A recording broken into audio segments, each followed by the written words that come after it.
It's delightful to see so many of you here today on this happy occasion. All I can say is it's been a hell of a long time coming. It seems not long ago, even 5 minutes ago, that a pager in my pocket exploded halfway down Bromley High Street, announcing the imminent arrival of Gillian. Good, I thought. 3 o'clock now, it will all be over by 12 o'clock, and home, no problem at all. But you all know Gillian. She's never early for anything. And true to form, she much suited 4 o'clock in the morning. It seems to me that really has set the tone for Gillian, and she's never been early since. It's true. It's been... In her early years, I was sales manager in Croydon, and with a bit of effort, if I got home quickly, parked the car, I could just get to the front door when this toddler came running or tottering to the front door, and if I wasn't there, arms outfolded, she'd have crashed. Don't remember that, do you? In her early years, she was very, very lucky indeed to go to a super primary school, principally because the headmistress really cared. She knew all the children and she inspired all the children. And it was a fantastic start for you, and it set you on the road to learning, didn't it? It was a little later, during her school years, that she developed her individual character. And we are very proud of you, you know. And like many other teenagers, of course, she spent all her money, all her allowance, on clothes and music. But it was later, at Crawley College, that she met Dave for the first time. Indeed, it was some 9 years ago that I first met Dave. You could well laugh. It was about 1:15 in the morning. I'm being kind. It was a working day. I had to get up at 6:30 to catch the London train. It had been delayed because Dave was gallant and followed her home in the car in case she broke down. But the police decided that it was probable that Dave had nicked his car and she had driven their own car. It took some time to sort this out, which made them even later. I have to say I wasn't overly impressed and I wasn't very happy. You can imagine my surprise when David, of course, in the middle of the night, couldn't find his way back to Stenning Road.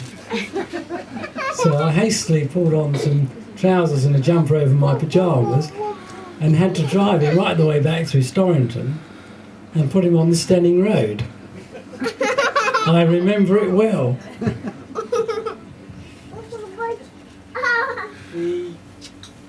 As you probably know, they both have a very wide circle of friends, but most importantly, they have a lot of interests individually, as well as interests in common. And if there's any secret to a good marriage, it must be that. However, he will, of course, have now to take over some responsibilities that Hilary and I have had up to now. One is her extravagances and endless shopping. Not a stranger to that one. Number 2 is the requirement for an enormous Christmas stocking, making sure that Santa knows the new address. 3, of course, can easily be guessed, endless international holidays. The more, the merrier. 4th, also unsurprisingly to anyone who knows Gillian and Dave, is cars of increasing cost and upper echelon badge, accents on the badge. She certainly is. A Rolls Royce that currently is out of the price range. All of this will cost Dave a fortune and not me. Hooray! However, finally, I would like to wish you both every happiness in your married life. You have to work at it. Sometimes it's not easy, but it's always worthwhile. So I'd ask you all to be upstanding to drink a toast to the bride and groom. Bride and groom. Right.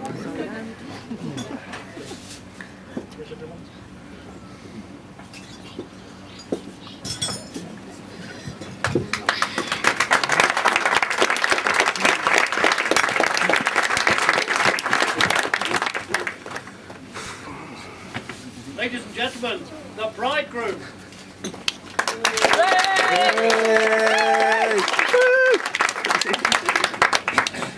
So, it's worthless now, actually. Just saying that my notes are now worthless. I'll tell you for why. Because the first things I was talking about is where we met.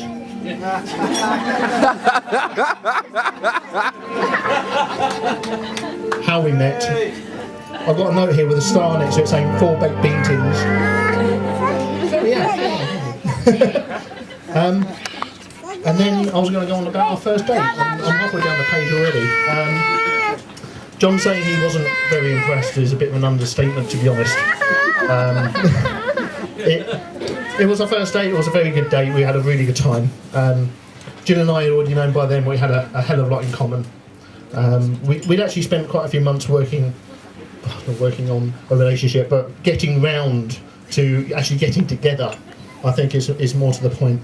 Who fancied who, as Jill said, and it was Jill's outburst with the back of the receipt which really sparked off things. And yes, it was the first date. When we went to the pictures, I think we saw some Brad Pitt film, because Jill liked Brad Pitt films, or at the time still does. And it was late, and I was being honourable, and I remember ringing up, or asking Jill to ring her dad at about 1:15 in the morning, and basically say, and this was completely honourable. I didn't want her to drive home because it was quite a long time. It was quite a long distance. It was through the countryside, and I wanted Jill to basically stay at my place. Completely honourable. So, but But John obviously wasn't impressed with that at all, and said, no, you're coming home straight away. So we go back into the story where Jill was only 18 and I was 27, and I did quite well with it, didn't I? Not bad at all. So I was driving back, and it was about 3 o'clock in the morning. We did get pulled over by the police, and the thing I think John doesn't know that Jill does know is that when I got pulled over, I actually got out the car to go and approach the police, because it was the way that I could distract them from noticing that I didn't have tax on my car. And on approaching the police car, they were at the time opening the door, but as soon as we got close to them, they actually closed the door very promptly, put their hands on the truncheons, and told me to step away from the car. Now I didn't know why, because I thought it was just a pullover traffic offence or whatever it was, but I didn't know that they actually thought that we were car thieves, and they thought I was having a bit of an act of aggression of going up to them. After a little bit of explaining, they realised that I was doing the honourable thing and following Jill home. And they let us go, and they were quite impressed. So there's more brownie points, thank you. Then the scene being 3 o'clock in the morning by this time, and Jill's streets, I'm just trying to picture the image here. Jill's road is like, there's no street lights there, so the only thing you've got is lots of trees and your headlights. So your headlights are spanning across the road as you turn corners, and only when things get in front of you do you actually see what's there. And I remember this like it was yesterday. I followed Jill into a driveway, and my headlamps flowed round and lit up the trees and lit up the garage, and they lit up this figure standing in the middle of his driveway at 3 o'clock in the morning in his dressing gown and slippers, with a face like the devil. And as I said, unimpressed is not the word. And I think it took quite a long time for me to actually gain any sort of confidence from John from then on. Back to the notes.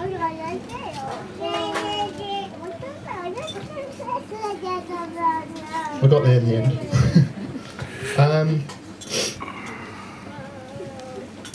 Okay, today has been absolutely fantastic day. I mean, I looked at the weather last night, and the weather was quite dodgy to say the least. And I was expecting torrential rain and downpour. And Jill and I basically were saying that as long as the weather is clear and it's not raining and blowing a gale, they'll be happy. And I was absolutely delighted when I woke up and looked out the window and it was actually sunny.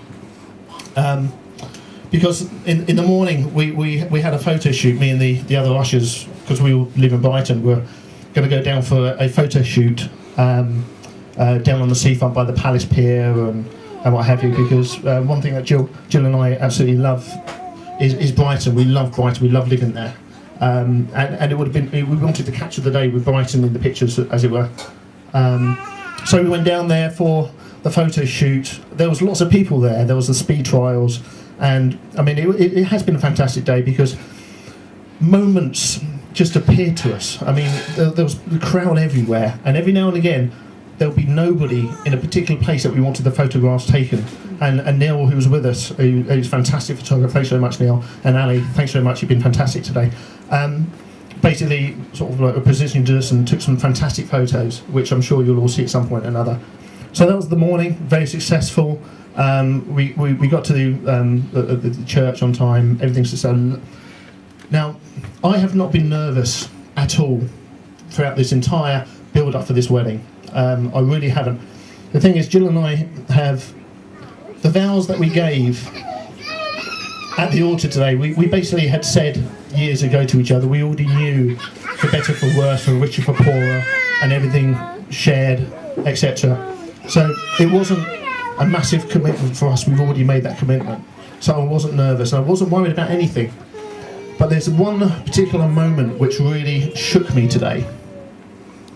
I was at the church and turning round and seeing Jill in her bride's dress. I mean, there's a phrase that's like takes your breath away, and I swear not, I just literally couldn't breathe at that point. She was absolutely beautiful. Yay!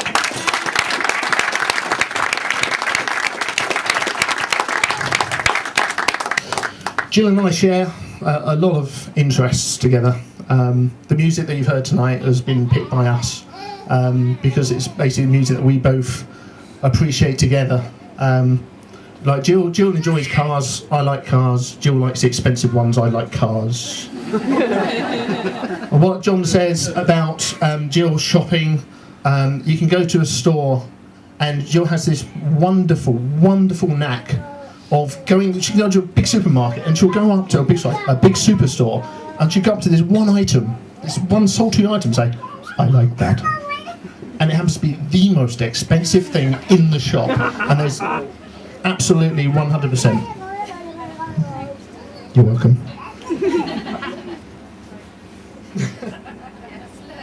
Jill is my soulmate. We are mates before anything else. And my mum, my dad, there's one thing they taught me long ago is the most important thing in a relationship is to be friends first. And I took that on, and I have found the best friend in Jill. We share so much together. I love you to bits.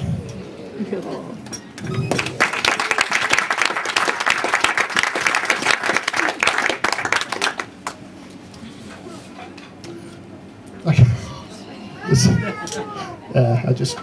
Okay. So you know how we met on our first date. And then we come on to 2 years ago when we went on holiday to Egypt. Was it a year ago? Sorry, I've corrected. As I will be many times from now on. Yeah.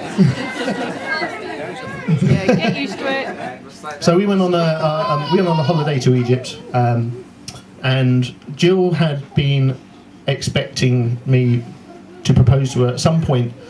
Probably for the 5 years leading up to that point, but I like to take my time. Yeah, I don't like to rush things. I rush. Yeah. Why rush? So there we are. We took this cruise down the Nile, and it was one particular night, and it was just wonderful. We were cruising down the Nile at about midnight, I think it was, and we was going towards this dam, and we were at the front of the boat, on top. The stars were out. It was wonderful. It was a really clear night. The stars were out, and I looked at Jill, and I looked behind us, and there was nobody on the boat behind us. We had the whole deck to ourselves. So we're in Egypt, we're on the Nile, moonlight, stars are out. Jill's been waiting for this moment for years. So I drop on one knee there and then, and I say, Jill, will you marry me? And do you know what she said? Are you serious?